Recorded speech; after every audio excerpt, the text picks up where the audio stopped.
ஏனுங்க இன்றைக்கி மண் சட்டியில் இறால் பிரியாணி செய்யலாங்க. இறாலை கழுவி சுத்தம் பண்ணிவிட்டுங்க. உப்பும் மிளகாத்தூள் மஞ்சத்தூள் கொஞ்சமாக கரம் மசாலா தூள் இஞ்சி பூண்டு பேஸ்ட்டு தயிர் இது எல்லாத்தையும் போட்டுங்க ஒரு அரை மணி நேரம் ஊற வச்சிடலாங்க. எப்பவும் போல் சட்டியில் கொஞ்சமாக எண்ணெய் ஊற்றிட்டுங்க பட்டை கிராம்பு ஏலக்காய் இது எல்லாத்தையும் போட்டுங்க. பெரிய வெங்காயத்தை நீளமாக அரிஞ்சு உள்ளே போட்டு வணக்கிட்டுங்க.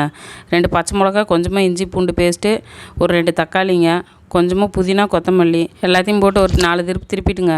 கொஞ்சமாக மல்லித்தூள் மிளகாத்தூள் கொஞ்சமாக பிரியாணி மசாலா உப்பு ஏற்கனவே ஊற வச்சுருக்கிற இறால் எடுத்து உள்ளே போட்டுங்க. ஒரு 4 திருப்பிட்டு உப்பு காரம் கரெக்டாக இருக்குதான்னு செக் பண்ணிக்கோங்க. 1 கிளாஸ் அரிசிக்கு 1.5 கிளாஸ் தண்ணி ஊற்றிக்கோங்க. நான் இன்றைக்கி பாஸ்மதி அரிசி தாங்க எடுத்துருக்கிறேன். தண்ணி கொதிச்சதுக்கப்புறமா அரை மணி நேரம் ஊற வச்ச அரிசி கழுவி உள்ளே போட்டுங்க.